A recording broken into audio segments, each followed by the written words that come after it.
Hello students, class 10th exercise 13.1 question number 8।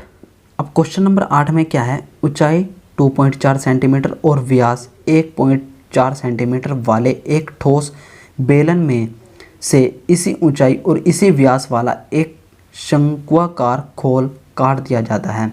शेष बचे ठोस का निकटतम वर्ग सेंटीमीटर तक पृष्ठीय क्षेत्रफल ज्ञात कीजिए।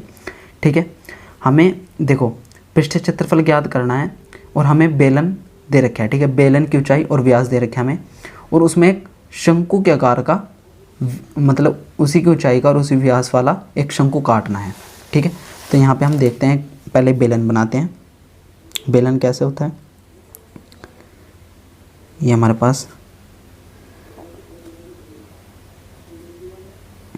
ये देखो, ये हमारे पास बेलन। ठीक है, बेलन की ऊंचाई हमें कितनी दे रखी है, 2.4 सेंटीमीटर, और इसका व्यास हमें कितना दे रखा है, व्यास 1.4 सेंटीमीटर। ठीक है, और अब देखो क्वेश्चन में क्या बोला है कि इसी ऊंचाई मतलब कि जितनी ऊंचाई यही है और इसी व्यास का एक शंकु आकार काट दिया जाता है। मतलब कि यहाँ से ये हमारे पास एक शंकु काट दिया गया है। ठीक है, और ये जो हमारे पास बेलन था, ये हमारे पास ठोस बेलन था।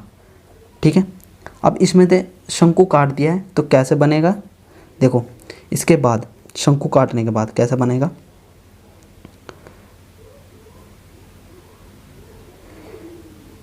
शंकु काटने के बाद कुछ इस टाइप से बनेगा ये हमारा।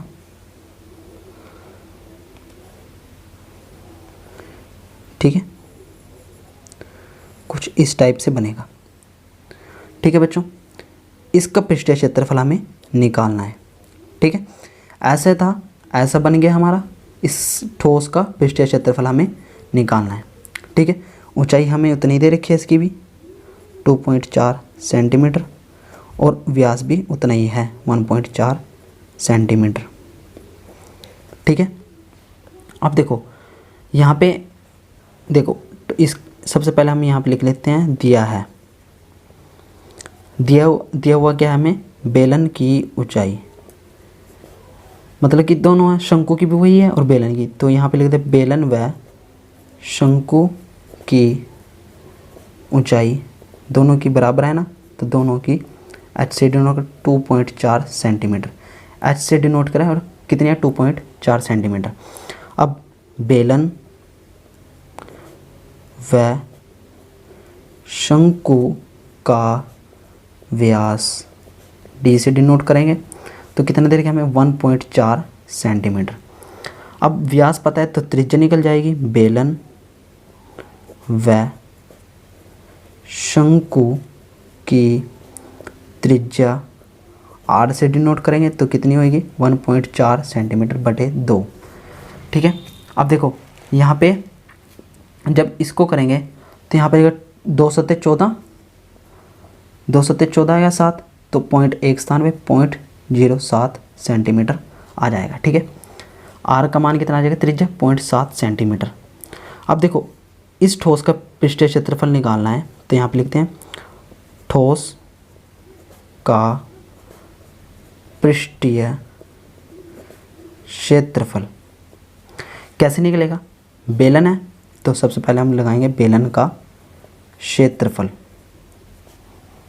ठीक है, प्लस इसमें क्या है, शंकु का क्षेत्रफल, शंकु का क्षेत्रफल प्लस, अब देखो बेलन हो गया, शंकु हो गया, अब ये भी तो बचा हमारे पास वृत्ताकार का, तो इसका भी तो क्षेत्रफल आएगा, तो यहाँ पे लिखते हैं वृत्त का क्षेत्रफल। ठीक है, अब देखो यहाँ पे बेलन का क्षेत्रफल होता है 2πr/h प्लस शंकु का क्षेत्रफल होता है πr/l प्लस वृत्त का क्षेत्रफल होता है πr²। अब हमें एक की जरूरत होगी l नहीं पता, तो यहाँ पे थोड़ा l निकाल लेते हैं, तिर्यक ऊंचाई, क्योंकि हमें शंकु की तिर्यक ऊंचाई नहीं दे रही है। l का फॉर्मूला होता है h² प्लस r²। ठीक है, अब h² क्या है हमारा, h कितना दे रखा है हमें 2.4 सेंटीमीटर। तो यहाँ पे रखते हैं हम 2.4 सेंटीमीटर का वर्ग प्लस r कितना निकाला 0.7 का वर्ग। ठीक है, अब यहाँ पे कितना आएगा 2.4 सेंटीमीटर का वर्ग निकालोगे तो कितना आएगा 5.76, क्योंकि 24 का वर्ग होता है 576.2 स्थान पे, प्लस 7 का वर्ग होता है 749 और तो ये आ जाएगा 0.49।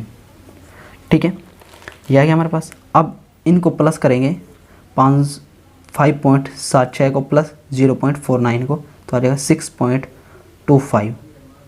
ठीक है, अब 625 को वर्गमूल करेंगे तो देखो पॉइंट हटाएंगे 2 0 आ जाएगी। अब 625 का वर्गमूल होता है 25, इसका वर्गमूल निकालेंगे 100 का तो 10 निकलेगा। अब पॉइंट यहाँ पे लगा देंगे तो आ जाएगा 2.5 सेंटीमीटर। एल कितना आ गया हमारा, तिर्यक ऊंचाई 2.5 सेंटीमीटर। चाहे आप लिख सकते हैं कि तिर्यक ऊंचाई जो एल आया हमारा 2.5 सेंटीमीटर।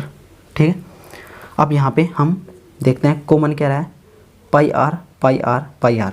तो यहाँ पे पाई आर कॉमन आ गया, यहाँ पे बचा 2h प्लस यहाँ पे बचा l, यहाँ पे बचा r। ठीक है, अब यहाँ पे इनका मान रखते हैं, पाई का मान 22/7, r कितना है 0.7 ब्रैकेट 2, h कितना है 2.4 प्लस l कितना है 2.5 प्लस r कितना है 0.7।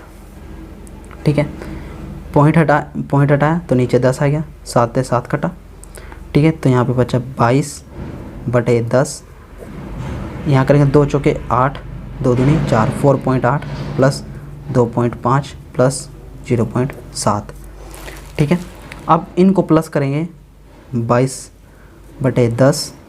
ठीक है, 4.8 2.5 तो यहाँ पे कितना आ जाएगा, ठीक है 4.8 प्लस 2.5 प्लस 0.7, इनको प्लस करेंगे तो कितना आएगा 8। ठीक है, 8 की गुणा इसके साथ करेंगे तो 8 दूनी 16, 8 दूनी 16 और 1 17, तो 176/10। तो एक यहाँ पे 0 1 है तो यहाँ पे आ जाएगा 17.6 सेंटीमीटर स्क्वायर। ठीक है, तो हमारा यहाँ पे लिखते हैं ठोस का पृष्ठीय क्षेत्रफल कितना आ गया हमारा 17.6 सेंटीमीटर स्क्वायर। और क्वेश्चन में क्या बोला कि जो हमारे पास ठोस का क्षेत्रफल आएगा उसके निकटतम बताना में, तो यहाँ पे लिखते हैं हम निकटतम ठोस का पृष्ठीय क्षेत्रफल, इसके निकटतम क्या रहा है 18 सेंटीमीटर स्क्वायर। ये हमारा आंसर हो जाए, क्योंकि एनसीईआरटी जो मैथ की बुक है वो उसमें आंसर 18 सेंटीमीटर स्क्वायर है। ठीक है बच्चों, thanks to watching my channel and subscribe now.